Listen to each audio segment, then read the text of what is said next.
Hello everyone.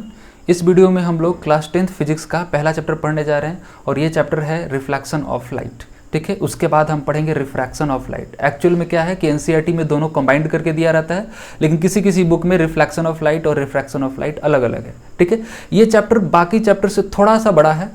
ठीक है, इसलिए हम लोग पार्ट वाइज करके एक एक करके पढ़ेंगे। ठीक है, और इस वीडियो में हम क्या करेंगे, रिफ्लेक्शन ऑफ लाइट स्टार्ट नहीं कर रहे हैं। सबसे पहले हम लोग प्रॉपर्टीज ऑफ लाइट के बारे में पढ़ेंगे ताकि हमको समझ में आ जाए कि प्रॉपर्टीज ऑफ लाइट से कि लाइट बिहेव कैसे करता है। ठीक है, यानी कि स्ट्रेट लाइन में चलता है, उसका स्पीड कहाँ ज़्यादा होता है, उसका स्पीड कहाँ कम होता है। ठीक है, बाकी जो वेव होता है, क्योंकि लाइट क्या है, एक तरह का वेव है और वेव केवल लाइट ही नहीं है, दूसरे तरह का भी वेव होता है, तो बाकी वो सब वेव से ये कैसे डिफरेंट है इसको हम समझेंगे। इसके लिए हमको उसका प्रॉपर्टी समझना होगा। ठीक है, सबसे पहले समझते हैं कि लाइट एक्चुअल में होता क्या है। देखिए, लाइट एक फॉर्म ऑफ एनर्जी है। ठीक है, लाइट एक फॉर्म ऑफ एनर्जी है। ये पार्ट सबसे इंपॉर्टेंट है कि जो हमें किसी चीज को देखने में मदद करता है। Light is a form of energy which enables us to see the objects. ठीक है, यानी कि देखिए, हमारे बॉडी में अलग अलग तरह के सेंस ऑर्गन्स हैं। ठीक है, हम क्या करते हैं, अलग अलग एनर्जी फॉर्म को हम महसूस करते हैं। जैसे साउंड भी क्या होता है, एक एनर्जी होता है। ठीक है, उस साउंड एनर्जी को महसूस करने के लिए, यानी कि उसको फील करने के लिए हमारे पास क्या है, कान है। ठीक है, वो केवल साउंड एनर्जी को ही फील कर सकता है। अगर हम कान को बंद कर ले, साउंड कितना भी तेज प्रोड्यूस हो रहा है, क्या हम आंख से उसको सुन सकते हैं? नहीं सुन सकते, क्योंकि वो पर्टिकुलरली साउंड के लिए ही बनाया गया है। ठीक है, वैसे ही अगर हम लाइट की बात करें, लाइट को केवल हम अपने आंख से ही सेंस कर सकते हैं, उसको कान से नहीं सेंस कर सकते हैं। तो इसलिए अलग अलग तरीके से हम लोग को बनाया गया है ताकि हम अलग अलग तरह की एनर्जी को फील कर सकते हैं। एक और एग्जांपल लेते हैं, जैसे हीट हुआ। ठीक है ना, हीट भी क्या है, एक एनर्जी है जो कि हम अपने स्किन से फील करते हैं कि कोई चीज कितना ठंडा है, कितना चीज गर्म है।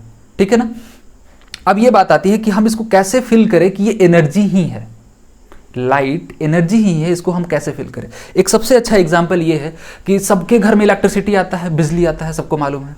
ठीक है, तो बिजली आता है तो उसके बदले हमको कुछ ना कुछ एनर्जी खर्च करना पड़ता है। अगर पावर प्लांट की बात करें तो पावर प्लांट में क्या होता है, कोयला जलता है, हीट एनर्जी फॉर्म होता है, फिर वहां से हम लोग, वो प्रोसेस अलग बात है। ठीक है ना, वहां से इलेक्ट्रिसिटी प्रोड्यूस होता है। अब इलेक्ट्रिसिटी इलेक्ट्रिकल एनर्जी है। ठीक है ना, इलेक्ट्रिकल फॉर्म में एनर्जी है, हमारे घर में आता है, वो अलग अलग फॉर्म में कन्वर्ट होता है। अगर वो फैन में जाता है तो फैन को रोटेट कराता है, यानी कि वहां कौन सा एनर्जी में कन्वर्ट हुआ, इलेक्ट्रिकल टू मैकेनिकल एनर्जी में कन्वर्ट हुआ।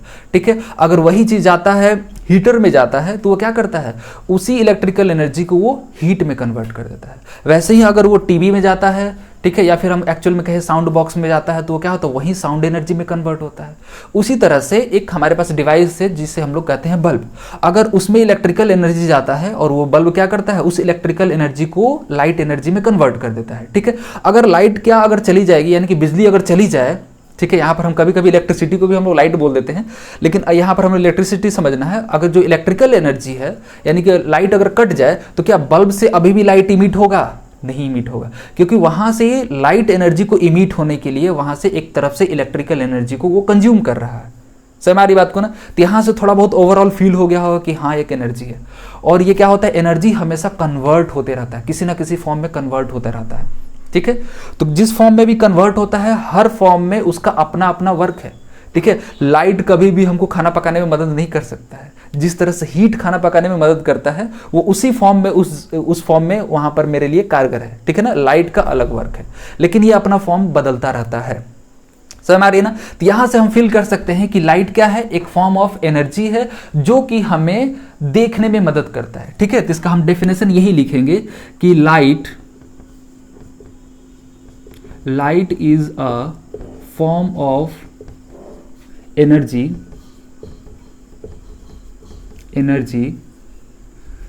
which enables us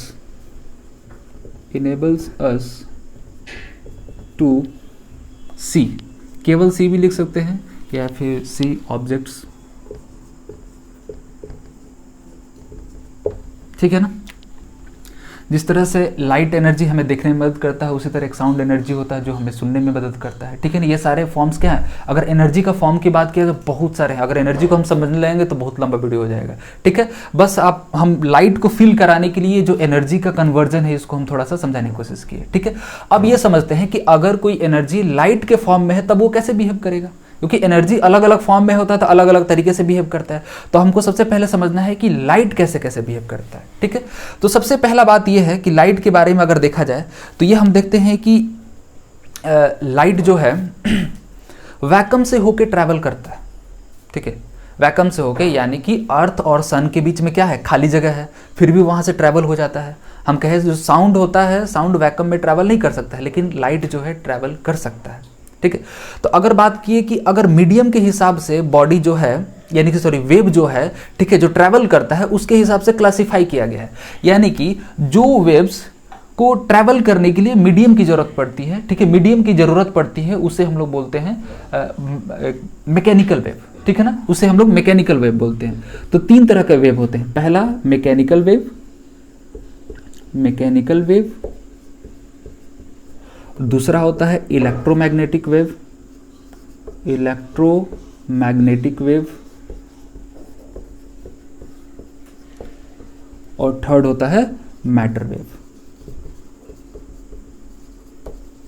ठीक है। इन तीनों को हमको समझना है। मैकेनिकल वेव क्या होता है, जिसको मीडियम की जरूरत होती है मूव करने के लिए, जैसे साउंड हो गया, ठीक है ना, साउंड को क्या है, मीडियम की जरूरत होती है मूव करने के लिए। और पानी में जो वेव बनता है, यानी कि किसी अगर पत्थर को हम उसमें गिराते हैं तो वेव ऐसे सर्कुलर बनता है ना, बाहर की तरफ जाता है, तो वो भी एक मीडियम में ही चल रहा है, बिना मीडियम का वो वेव क्रिएट नहीं हो सकता है, ठीक है ना।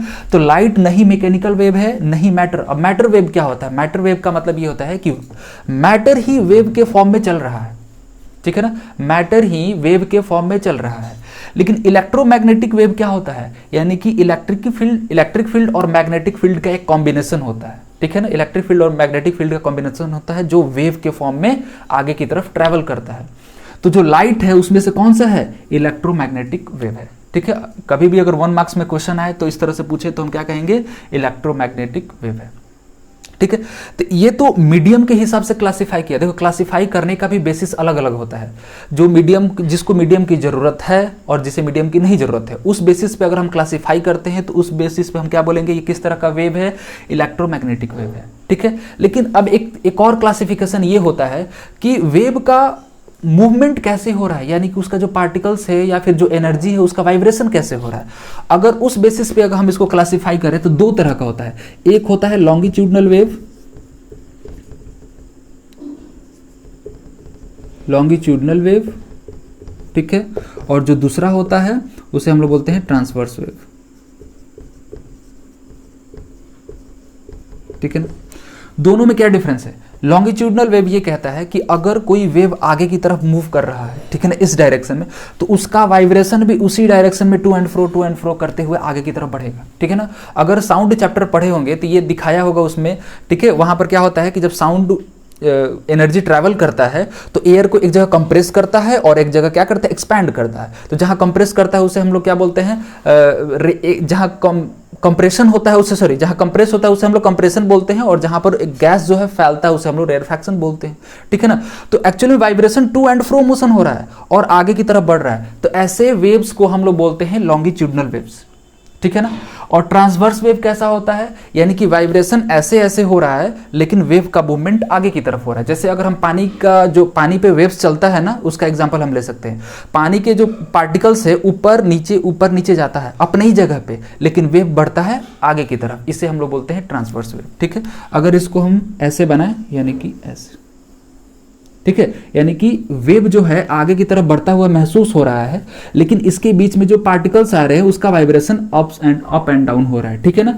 तो ऐसे वाइब्रेशन जो वेव्स करते हैं उसे हम लोग बोलते हैं ट्रांसवर्स वेव। और लॉन्गिट्यूडनल वेव कैसे वाइब्रेट करता है, जिस डायरेक्शन में वेव मूव कर रहा है उसी डायरेक्शन में टू एंड फ्रो मोशन करता है, उस वेव्स को हम लोग लॉन्गिट्यूडनल वेव कहते हैं, ठीक है। तो अगर वाइब्रेशन के बेसिस पे अगर हम क्लासिफाई करें तो जो लाइट होता है वो किस तरह का वेव होता है, ट्रांसवर्स वेव होता है, ठीक है ना। अगर मीडियम के फॉर्म में अगर हम क्लासिफाई करते हैं वेव्स को तो ये किस तरह का वेव होगा, इलेक्ट्रोमैग्नेटिक वेव होगा, ठीक है ना। चलिए तो एक एक करके हम लोग प्रॉपर्टीज ऑफ लाइट देखेंगे, ठीक है, प्रॉपर्टीज ऑफ लाइट, ठीक है। ये तो लाइट का डेफिनेशन था, लेकिन लाइट कैसे बिहेव करता है, उसका प्रॉपर्टीज क्या क्या है, उसको हम लोग एक एक करके पढ़ेंगे, ठीक है। तो सबसे पहला क्या लिखेंगे, light is a light is a electromagnetic wave, ठीक है ना। तो किस फॉर्म में, मीडियम के हिसाब से अगर क्लासिफाई किया जाएगा तब हम इसको बोलेंगे electromagnetic wave. Light is a electromagnetic wave.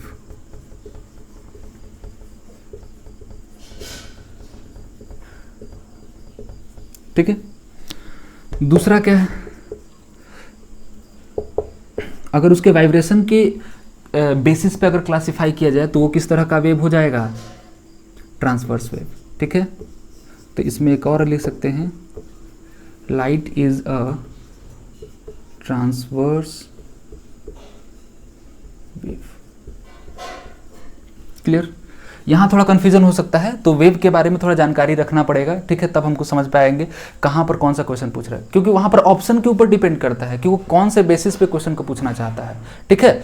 तो अगर दोनों ऑप्शन एक साथ नहीं हो सकता है किसी क्वेश्चन में, ठीक है ना, यहाँ कन्फ्यूजन हो जाएगा, एक ही ऑप्शन रहेगा दोनों में से। क्लियर। चलिए अब आगे बढ़ते हैं। जो लाइट का स्पीड, सबसे उसके बाद बात करते हैं लाइट का स्पीड। लाइट का स्पीड जो होता है सबसे ज़्यादा होता है, यानी कि उससे ज़्यादा स्पीड से कोई भी मैटर ट्रैवल नहीं कर सकता है। ठीक है। और सबसे ज़्यादा लाइट का स्पीड कहाँ होता है, वो होता है वैक्यूम में। ठीक है। उसके बाद किसी भी वैक्यूम के अलावा किसी भी मीडियम में अगर वो इंटर करता है तो उसका लाइट का स्पीड क्या होने लगता है, धीरे धीरे घटने लगता है। वो डिपेंड करता है उसके रिफ्रैक्टिव इंडेक्स पे। ठीक है। तो speed of light is 3 × 10⁸ metre per second in vacuum. ठीक है ना। ये जो स्पीड है किसके लिए है, वैक्यूम के लिए, मीडियम के लिए नहीं है, क्योंकि मीडियम में निकालने के लिए हमको आगे रिफ्रैक्शन पढ़ना होगा, वहां से हम लोग रिफ्रैक्टिव इंडेक्स पढ़ेंगे, तब जाके हम उस मीडियम में स्पीड ऑफ लाइट निकाल पाएंगे। और ये सबसे फास्टेस्ट होता है, इससे फास्ट किसी भी चीज को नहीं चलाया जा सकता है। मैटर तो ऑब्वियस सी बात है कि इतनी स्पीड से चल ही नहीं सकता है। ठीक है। ये लाइट जो है सबसे मैक्सिमम स्पीड है, वो भी वैक्यूम में। ठीक है। चलिए अब आगे बढ़ते हैं। फोर्थ प्रॉपर्टी क्या है, चलिए एक एक करके हम लोग समझ रहे हैं इसे, कि फोर्थ प्रॉपर्टी ये है कि लाइट जो होता है एक स्ट्रेट लाइन में ट्रैवल करता है। ठीक है। लेकिन ये चीज़ अभी के लिए सही है, आगे चल के हम लोग ये पढ़ेंगे कि जब लाइट का जो वेव नेचर होता है उसकी वजह से लाइट एज पे बेंड भी करता है, हमेशा स्ट्रेट लाइन में नहीं चलता है। ठीक है। लेकिन जब तक हम लोग रे ऑप्टिक्स पढ़ेंगे, ठीक है, वेव ऑप्टिक्स में जब तक इंटर नहीं करते हैं, यानी कि हम लोग जब तक रे ऑप्टिक्स पढ़ेंगे तब तक यही मानेंगे लाइट जो है स्ट्रेट लाइन में ट्रैवल करता है। ठीक है ना। तो light travels in straight line।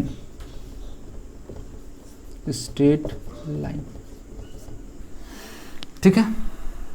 अच्छा, यहाँ स्पीड ऑफ लाइट, ठीक है, यहाँ ऐड कर लेंगे speed of light. Speed of light is 3 × 10⁸ metre per second. ठीक है। अब फिफ्थ पॉइंट की बात करते हैं। फिफ्थ पॉइंट उतना इंपॉर्टेंट नहीं है 10th क्लास के हिसाब से, लेकिन फिर भी हम इसको बता देते हैं कि light is dual in nature. ठीक है। Light is dual in nature. अब इसका क्या मतलब, यानी कि डुअल इन नेचर का मतलब क्या है कि लाइट कभी कभी पार्टिकल्स की तरह बिहेव करता है और कभी कभी वेव की तरह बिहेव करता है। ठीक है। तो जो भी हम लोग रे ऑप्टिक्स में पढ़ते हैं हम ये मान के चलते हैं कि जो लाइट है वो क्या है, पार्टिकल्स का एक तरह से वेव है। ठीक है ना। वो पार्टिकल्स का वेव है जो कि हमेशा स्ट्रेट लाइन में ही चलता है। ठीक है। अगर वेव ऑप्टिक्स की बात किया जाए तो वेव ऑप्टिक्स में ये कहा जाता है कि लाइट जो है वेव की तरह बिहेव करता है। ठीक है। लेकिन बाद में हम जैसे जैसे और आगे बढ़ते चले गए तब हमें मालूम चला कि लाइट पार्टिकल्स और वेव दोनों की तरह बिहेव करता है, इसलिए हम कहते हैं कि इसका क्या होता है, डुअल नेचर होता है। ठीक है ना। क्योंकि अभी हम बताएं, अभी हम मान के चलते हैं कि स्ट्रेट लाइन में ट्रैवल करता है, लेकिन बहुत सारा ऐसा एक्सपेरिमेंट है, ऐसा फिनोमेना है जिससे हमको मालूम चलता है कि लाइट बेंड भी करता है। ठीक है। जैसे अगर हम बात करें यहाँ से कि ये क्या है, एक ओपेक ऑब्जेक्ट है और इधर से लाइट पास कर रहा है। जब यहाँ से लाइट पास करेगा तो यहाँ पर एज के पास से लाइट बेंड कर जाएगा, किधर की तरफ, जिस साइड हमारा शैडो है। ठीक है ना, इस साइड बेंड कर जाता है हमारी। तो यहाँ पर क्या लगता है कि जो हम ये पढ़े हैं अभी तक कि light travels in straight line, ये चीज लगता है कि फेल हो गया। ठीक है। लेकिन दोनों तरीके से बिहेव करता है अलग अलग जगह पे। ठीक है। फेनोमेना वो अलग अलग है। चलिए तो अब बात करते हैं एक, इसके बाद सबसे एक इंपॉर्टेंट है। ठीक है। यहाँ इसको हम ऊपर करते हैं। ये सबसे इंपॉर्टेंट ये है कि लाइट का फ्रीक्वेंसी क्या होता है, क्योंकि वेव है अगर तो उसका कुछ ना कुछ फ्रीक्वेंसी होगा। ठीक है। ये हम पूरा मिटा देते हैं, वो हमारा छठा पॉइंट होगा। यहाँ हम लिखते हैं छठा पॉइंट, फ्रीक्वेंसी की बात किया जाए, देखिए इलेक्ट्रोमैग्नेटिक वेव की अगर बात किया जाए तो इलेक्ट्रोमैग्नेटिक वेव केवल लाइट ही नहीं होता है, ठीक है। जैसे साउंड वेव, साउंड तो 9th में हम लोग पढ़े हैं, साउंड वेव में क्या होता है, हमको जो सुनाई देता है यानी कि इंसानों को जो सुनाई देता है वो 20 हर्ट्ज टू 20 किलो हर्ट्ज तक सुनाई देता है, ठीक है। इसका मतलब ये नहीं कि उससे कम फ्रीक्वेंसी वाला साउंड एग्जिस्ट नहीं करता है या फिर 20 किलो हर्ट्ज से ऊपर वाला फ्रीक्वेंसी वाला साउंड एग्जिस्ट नहीं करता है, बस हमें वो सुनाई नहीं देता है। इस समझ में आ रही बात? तो इसका मतलब कि लाइट में भी जो है ना उससे कम फ्रीक्वेंसी वाला लाइट एग्जिस्ट करता है, यानी कि इलेक्ट्रोमैग्नेटिक वेव एग्जिस्ट करता है, और जो विजिबल लाइट होता है उससे ऊपर वाला भी, ऊपर वाला फ्रीक्वेंसी भी क्या करता है, इलेक्ट्रोमैग्नेटिक वेव एग्जिस्ट करता है, ठीक है। तो हम समझते हैं, जैसे मान लेते हैं ये एक स्पेक्ट्रम है, स्पेक्ट्रम क्या कि मतलब यहाँ पर हम दिखाएंगे कि जैसे इतना अगर बात करें, ठीक है, यहाँ से लेकर यहाँ तक हम अंदाज से ले लेते हैं, और इसका फ्रीक्वेंसी है कुछ 4 × 10⁻14 हर्ट्ज, ठीक है, 4 × 10⁻14 हर्ट्ज, और ऊपर वाला हम मैक्सिमम ले लेते हैं ये 7 × 10⁻14 हर्ट्ज, ठीक है। ये परफेक्ट नहीं है, बस समझने के लिए है, ठीक है। यानी कि यहाँ से ऊपर जो फ्रीक्वेंसी वाला लाइट होगा वो हमें दिखाई देने स्टार्ट हो जाता है, और कहाँ तक दिखाई देगा, फ्रीक्वेंसी बढ़ रहा है, हमें अलग अलग कलर का लाइट महसूस हो रहा है, क्योंकि फ्रीक्वेंसी चेंज करता है तो लाइट का कलर चेंज हो जाता है, ठीक है ना। तो जैसे जैसे हम ऊपर की तरफ जा रहे हैं वैसे वैसे लाइट का फ्रीक्वेंसी चेंज कर रहा है और कलर धीरे धीरे चेंज कर रहा है, ठीक है ना। हम लोग स्पेक्ट्रम याद है ना, विवग्योर वाला 7 कलर्स में जो डिवाइड हो जाता है, ठीक है। तो वो फ्रीक्वेंसी चेंज होने की वजह से ही हमको वो लाइट क्या होता है, अलग अलग कलर्स में दिखाई देता है। तो कहाँ से कहाँ तक है, अप्रॉक्सीमेटली 4 × 10⁻14 हर्ट्ज से लेके 7 × 10⁻14 हर्ट्ज तक होता है, ठीक है ना। पावर में कोई डिफरेंस नहीं है, केवल यहाँ मल्टीप्लाई में डिफरेंस है, ठीक है। तो अब इससे जो नीचे होते हैं यानी कि इससे कम फ्रीक्वेंसी वाले जो होते हैं उससे हम लोग कई पार्ट में डिवाइडेड है, उसका भी अलग अलग नाम है, ठीक है। जो बहुत कम होता है उसे हम लोग रेडियो वेव्स बोलते हैं, और रेडियो वेव में भी 2 तरह का रेडियो वेव होता है, एक लॉन्ग रेडियो वेव, एक शॉर्ट रेडियो वेव, ठीक है ना। तो जो शॉर्ट रेडियो वेव होता है उसमें AM और FM आता है, क्लियर। अब उससे ऊपर हम जाते हैं तो उसमें आ जाएगा हमारा माइक्रोवेव, उसके बाद इंफ्रारेड, ठीक है ना। इंफ्रारेड क्या होता है, देखो लाइट में अगर सारे कलर की बात करें तो जो रेड होता है उसका फ्रीक्वेंसी सबसे कम होता है, ठीक है ना। तो अगर उस रेड से भी अगर हम नीचे आते हैं, ठीक है, यहाँ पर क्या है, ये रेड है और ये वायलेट है, लास्ट में वायलेट रहता है, तो रेड का फ्रीक्वेंसी क्या होता है, सबसे कम होता है। और जस्ट रेड के जो नीचे वाले पोर्शन होते हैं यानी कि जो उससे कम फ्रीक्वेंसी वाले होते हैं, उस लाइट को यानी कि उस इलेक्ट्रोमैग्नेटिक वेव को हम इंफ्रारेड रेज बोलते हैं, इंफ्रारेड, ठीक है ना। और उससे भी हम कम फ्रीक्वेंसी पे जाएंगे तो वो माइक्रोवेव हो जाएगा, उससे भी कम पे जाएंगे तो शॉर्ट रेडियो वेव हो जाएगा, और उससे भी कम जाएंगे तो हम लोग का लॉन्ग रेडियो वेव मिलेगा, ठीक है। अब देखते, तो ये सब जो है हमें दिखाई नहीं देता है, ये जो नीचे वाला है वो हमें विजिबल नहीं है लेकिन एग्जिस्ट करता है। अब आते हैं हम लोग यहां से लेकर यहां तक, यानी कि यहां से फ्रीक्वेंसी ऊपर बढ़ने लगा, हमको ये सारे अलग अलग कलर में दिखाई दे रहे हैं। यहां तक पहुंचेंगे जो वॉयलेट है, अब वॉयलेट का जो फ्रीक्वेंसी है अगर उससे ज्यादा लाइट का फ्रीक्वेंसी यानी कि इलेक्ट्रोमैग्नेटिक वेव का फ्रीक्वेंसी अगर इंक्रीज कर जाता है तो फिर वो वापस से हम लोग को वो लाइट नहीं दिखाई देता है, ठीक है। तो इससे जो ऊपर जाता है फ्रीक्वेंसी, उस इलेक्ट्रोमैग्नेटिक वेव को हम लोग क्या बोलते हैं, अल्ट्रा वॉयलेट रे, ठीक है ना। यानी कि इससे ऊपर हम जाएंगे, ठीक है, तो इतने रेंज तक जो लाइट होगा, इलेक्ट्रोमैग्नेटिक वेव होगा, उससे हम लोग अल्ट्रावायलेट, ठीक है। अल्ट्रावायलेट तो सब सुना ही होगा। उससे ऊपर जाते हैं यानी कि इससे भी ज्यादा फ्रीक्वेंसी अगर लेते हैं तो वो हो जाएगा एक्सरे, ठीक है, एक्सरे। और एक्सरे उससे भी ज्यादा अगर हम फ्रीक्वेंसी लेते हैं तो गामा रे। यानी कि इलेक्ट्रोमैग्नेटिक वेव का ये पूरी तरीके से हम कह सकते हैं फैमिली है, ठीक है। जैसे जैसे फ्रीक्वेंसी चेंज करता है उसमें भी अपना अपना प्रॉपर्टी चेंज करता है, ठीक है। हम तो बताए थे ना कि एनर्जी अपना फॉर्म चेंज करता है तो वहां पर उसका अपना अलग अलग प्रॉपर्टी शो करता है, लेकिन यहां पर तो अगर सेम फॉर्म में भी एनर्जी है फिर भी अलग अलग प्रॉपर्टी शो कर रहा है, केवल फ्रीक्वेंसी चेंज होने की वजह से, ठीक है। तो उम्मीद है ये बात क्लियर हो गया होगा कि लाइट एक्चुअल में है क्या, ठीक है ना। इलेक्ट्रोमैग्नेटिक एक्चुअल में क्या है, अलग अलग फॉर्म में यानी कि अलग अलग रेंज में जो इलेक्ट्रोमैग्नेटिक वेव होता है उसका अलग अलग नाम दिया गया है, ठीक है ना। तो मेरे लिए जो इतने रेंज में, ठीक है ना, ये जो रेंज दिखाई दे रहा है फ्रीक्वेंसी का, इतने रेंज के बीच में जो लाइट है उसको हम लोग लाइट कहते हैं, ठीक है ना। बाकी सबको हम लोग लाइट नहीं कहते, उसको इलेक्ट्रोमैग्नेटिक वेव कहते हैं, और उन लोग का भी नाम ही है, ठीक है ना। लाइट एक्चुअल में नहीं, पूरी तरीके से अगर हम कहते हैं विजिबल लाइट बोलेंगे, ठीक है ना। और इसके नीचे वाला तो हम बता ही दिए हैं और इसके ऊपर वाले बता दिए, सबका अपना अलग अलग कैटेगरीज में नाम दिया गया है, ठीक है। तो जो विजिबल लाइट होता है उसका फ्रीक्वेंसी क्या होगा, हम यहां लिखेंगे the frequency of visible light, यानी कि ये वाला the frequency of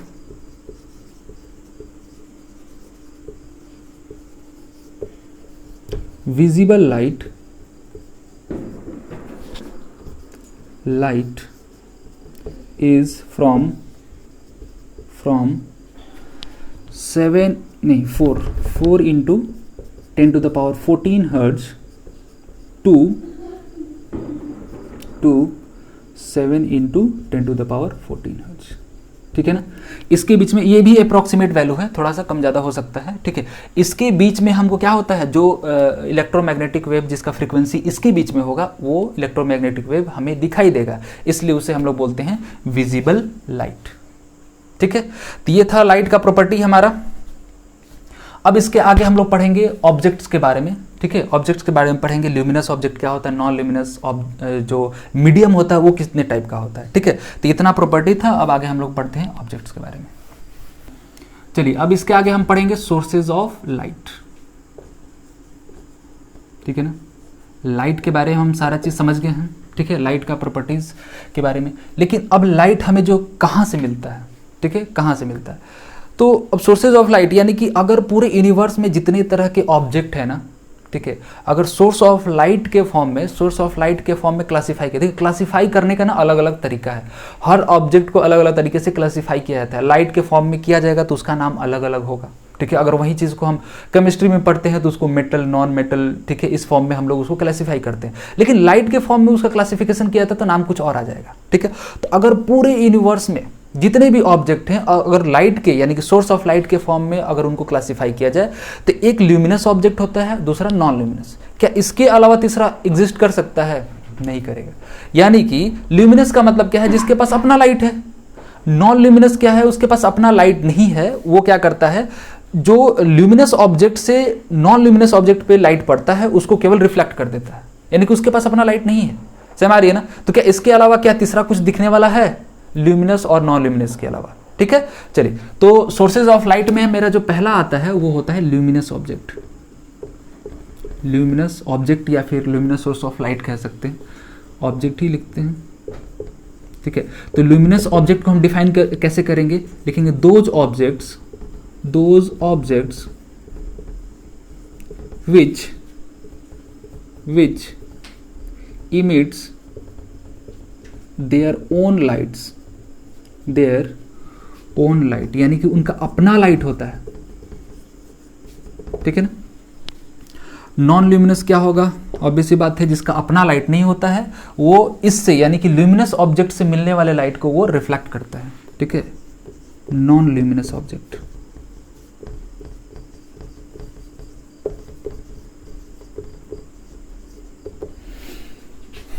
those objects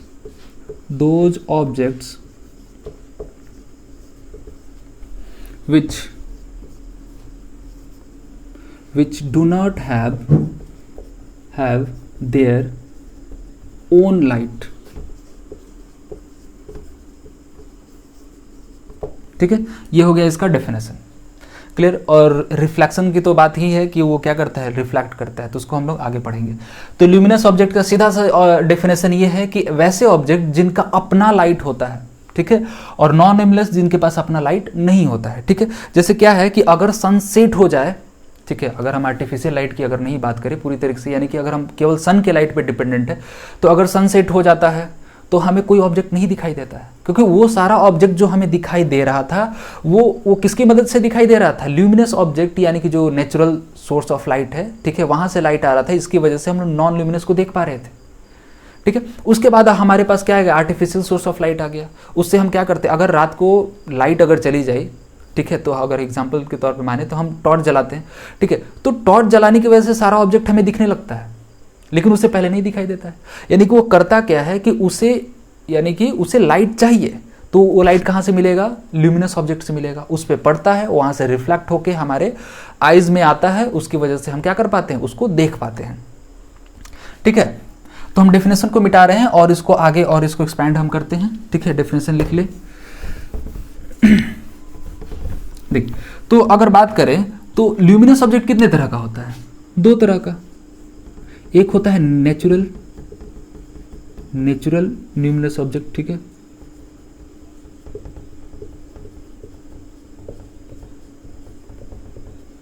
और जो दूसरा क्या है, आर्टिफिशियल।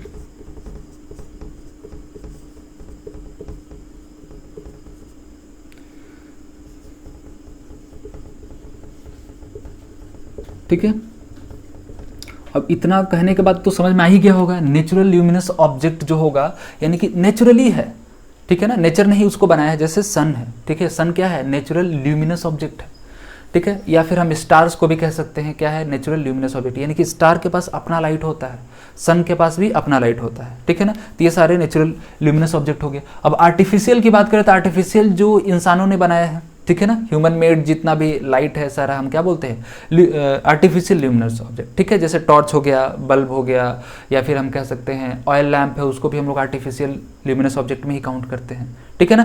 तो इतना से समझ में आ ही गया होगा। एग्जाम्पल सिंपल सा है, ठीक है। एग्जाम्पल के लिए हम यहाँ पर लिख देते हैं सन एंड स्टार्स, ठीक है। मून नहीं है, मून को हम लोग ल्यूमिनस ऑब्जेक्ट में काउंट नहीं कर सकते हैं, क्योंकि मून क्या करता है, सन के लाइट को ही रिफ्लेक्ट करता है। तो जो मून है किस कैटेगरी में आता है, नॉन ल्यूमिनस ऑब्जेक्ट में, ठीक है ना।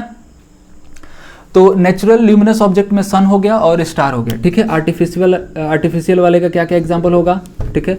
हम बल्ब लिख सकते हैं, टॉर्च, बहुत सारा ऑयल लैंप भी हो सकता है, ठीक है ना।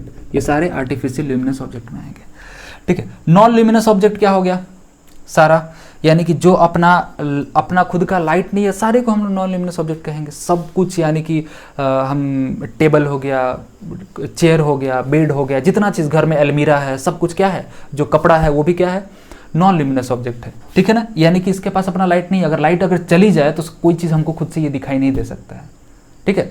तो इसलिए ये सारे जो किस में आएंगे, ये सब जो एग्जाम्पल है वो सारा नॉन ल्यूमिनस ऑब्जेक्ट में आएगा, ठीक है। एग्जाम्पल हम लिख देते हैं यहाँ पे, डेफिनेशन तो हम लिखवा ही दिए हैं, ठीक है। इसको हम क्या लिख सकते हैं, चेयर,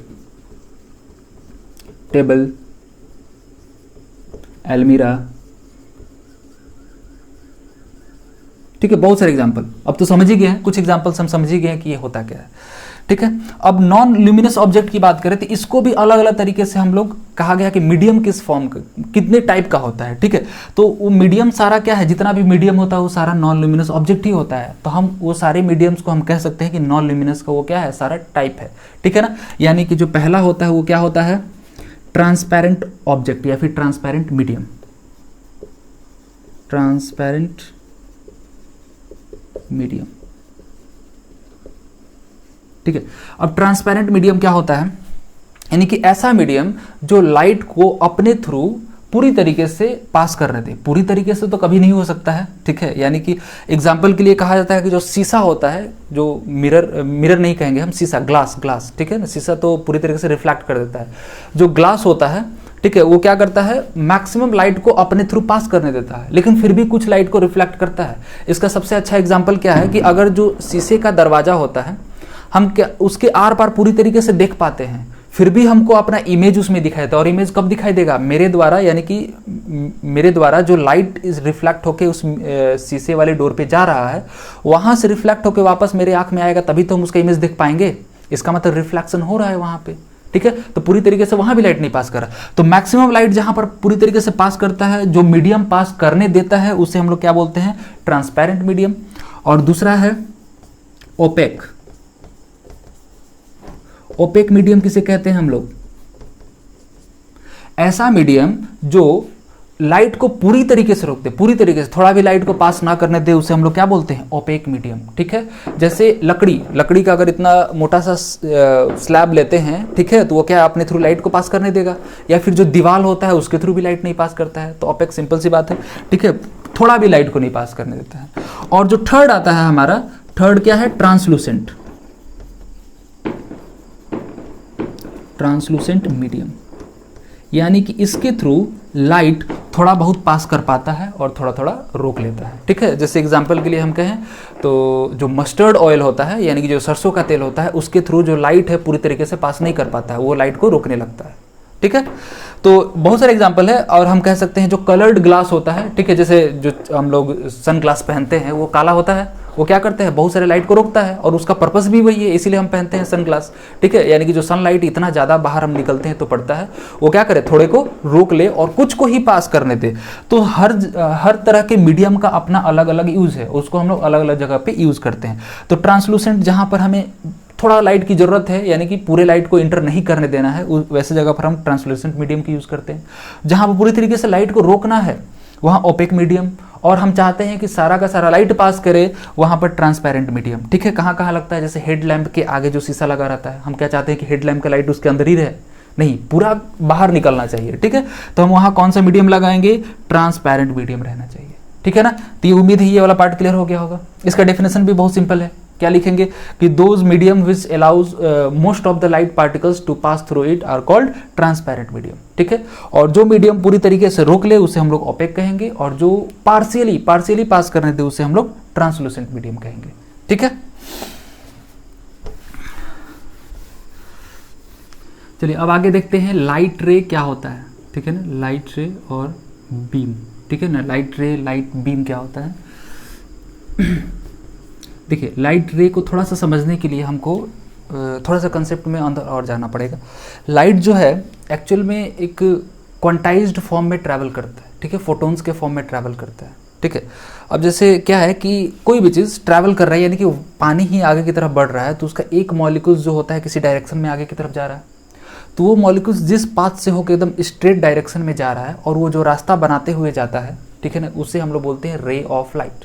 ठीक है ना, इसका सबसे एक अच्छा एग्जांपल हम ले सकते हैं, जैसे ब्रश होता है ना, ब्रश लेते हैं तो उसमें बहुत सारे क्या होते हैं, धागा धागा जैसा लगा हुआ रहता है उसमें। ठीक है ना, तो जो एक धागा होता है ना वो रे ऑफ लाइट को इंडिकेट करता है, एक धागा रे ऑफ लाइट को इंडिकेट करता है, और जो पूरा बंच ऑफ धागा है वो किसको इंडिकेट करता है, बीम ऑफ लाइट। यानी कि सारे रे ऑफ लाइट अगर एक साथ इकट्ठा हो जाए, ठीक है, पूरा बंच बना ले, तो उसे हम लोग बीम ऑफ लाइट कहते हैं। ठीक है, तो इसलिए कभी भी रे ऑफ लाइट को इस तरह से इंडिकेट किया जाता है, यानी कि जो फोटोन, लाइट जो है फोटोन के फॉर्म में ट्रैवल करता है, तो जो फोटोन जिस स्ट्रेट पाथ में से होके जाता है उस स्ट्रेट पाथ को, लाइट के स्ट्रेट पाथ को हम लोग क्या बोलते हैं, रे ऑफ लाइट। ठीक है, और ऐसे रे ऑफ लाइट एक साथ बहुत सारे इकट्ठा हो जाते हैं तो इसे हम लोग बोलते हैं बीम ऑफ लाइट। ठीक है ना, तो अब ये हमको यहाँ पर इसलिए हम इसको बताएं कि जो बीम ऑफ लाइट है ना अलग अलग तरीके से होता है। ठीक है, यानी कि एक जो बीम ऑफ लाइट होता है वो होता है पैरेलल बीम ऑफ लाइट। ठीक है, यही से हम समझा देते हैं। पहला क्या होता है, पैरेलल बीम ऑफ लाइट, और इसका जो सोर्स होगा, सोर्स ऑब्वियस सी बात है ऐसा होना चाहिए कि स्ट्रेट लाइन से ये लाइट निकलना चाहिए। ठीक है ना, स्ट्रेट लाइन से, यानी कि जैसे ट्यूब लाइट है ना, ट्यूब लाइट से अगर लाइट निकलता है तो सारे क्या होंगे, पैरेलली इस तरह से निकलेंगे। तो इसका जो सोर्स है, या फिर ट्यूबलाइट को भी हम पूरी तरीके से नहीं कह सकते हैं, जो हेड लैम्प से लाइट आता है ना, जो हेड लैम्प से बाहर की तरफ निकलता है, तो उसको ऐसे बनाया ही जाता है कि वो सारा का सारा लाइट क्या हो, सीधे डायरेक्शन में जाए, क्योंकि हमको दूर तक लाइट को फोकस करना है। ठीक है, ट्यूबलाइट जो होता है लेकिन पूरी तरीके से पैरेलल बीम ऑफ लाइट नहीं होता। या फिर जो टॉर्च के अंदर की तरफ कॉनकेव मिरर लगाया गया रहता है, वो किस लिए लगाया गया रहता है, सारे लाइट को क्या बना पाए, पैरेलल बना पाए। क्योंकि जब हम लोग कॉनकेव मिरर पढ़ेंगे तब समझ में आएगा किसी भी लाइट को हम लोग पैरेलल कैसे बना सकते हैं, क्योंकि पैरेलल बीम ऑफ लाइट हमको बहुत मुश्किल से मिलता है। कहने के लिए हम कह सकते हैं कि जो हमको सन से लाइट मिलता है या फिर बहुत दूर स्टार्स से जो हमको लाइट मिलता है वो नियरली पैरेलल होता है। पूरी तरीके से हम लोग पैरेलल अचीव करना बहुत मुश्किल है। ठीक है ना, जो सन से हमको जो लाइट मिलता है वो नियरली पैरेलल होता है। अरे ऐसा क्यों होता है वो हम अगले वीडियो में बताएंगे। ठीक है ना, तो पहला जो होगा पैरेलल बीम ऑफ लाइट, इसको हम लोग क्या बोलेंगे, पैरेलल बीम ऑफ लाइट। ठीक है, जो दूसरा नंबर पे आता है वो क्या होता है, जैसे क्या है कि अगर उसका किसी चीज का सोर्स कैसा है, पॉइंट ऑब्जेक्ट है, यानी कि एक बल्ब अगर जलता है तो वहां से चारों डायरेक्शन में लाइट जाता है। ठीक है ना, तो वो क्या हो रहा है, डाइवर्ज हो रहा है, अलग अलग डायरेक्शन में जा रहा है। तो ऐसे बीम को हम लोग क्या बोलते हैं, डाइवर्जेंट बीम ऑफ लाइट। ठीक है ना, अगर एक पॉइंट सोर्स से कोई अगर लाइट इमिट होता है तो क्या होता है, अलग अलग डायरेक्शन में जाता है ऐसे, तो क्या हो रहा है, डाइवर्ज हो रहा है। ठीक है, तो इसको हम लोग बोलते हैं डाइवर्जेंट बीम ऑफ लाइट। ठीक है ना, ये तो हमें हर जगह से मिलता है, आसानी से मिलता है। कोई भी अगर हम बल्ब जला रहे हैं, कोई भी लाइट जला रहे हैं, तो वहां से डाइवर्जेंट बीम ऑफ लाइट ही हमें मिलता है। ठीक है, तीसरे नंबर पे हम देखते हैं, तीसरा नंबर होता है कन्वर्जेंट बीम ऑफ लाइट, यानी कि बहुत सारे जगह से आके एक जगह लाइट एक ही जगह पर कंसंट्रेट किया जा रहा है। ठीक है, एक ही जगह पर हम क्या कर रहे हैं, लाइट को कंसंट्रेट कर रहे हैं, तो इससे हम लोग बोलते हैं कन्वर्जेंट बीम ऑफ लाइट। इसका अच्छा एग्जांपल क्या है, ये हम लोग लोअर क्लास में 8th क्लास में भी जब लाइट पढ़े थे तो एक एग्जांपल था। ठीक है, यानी कि एक्सपेरिमेंट तरह से था कि एक कन्वेक्स लेंस है, कन्वेक्स लेंस को हम क्या करते हैं, सन के पास, मतलब सन के लाइट में रखते हैं। ठीक है ना, सन के लाइट में रखते हैं और नीचे पेपर रखते हैं। वहां पर होता क्या है कि एक बड़े से लेंस पे जितना भी सनलाइट पड़ रहा है वो सारा का सारा कन्वर्ज होकर एक पॉइंट पे आ रहा है। ठीक है ना। और उसकी वजह से क्या होता है, वहाँ पर लाइट का इंटेंसिटी इतना ज़्यादा हो जाता है कि बहुत ज़्यादा हीट प्रोड्यूस होने लगता है, ठीक है ना। और ज़्यादा हीट प्रोड्यूस होने की वजह से वो पेपर जलने लगता है, ठीक है। ये एक्टिविटी सब बुक में हम लोग पढ़े हैं क्लास 8th में, ठीक है। तो वो एग्जाम्पल हम ले सकते हैं कौन सा, कन्वर्जेंट बीम ऑफ लाइट के लिए। तो ये एग्जाम्पल कैसा होगा, कन्वर्जेंट बीम ऑफ लाइट।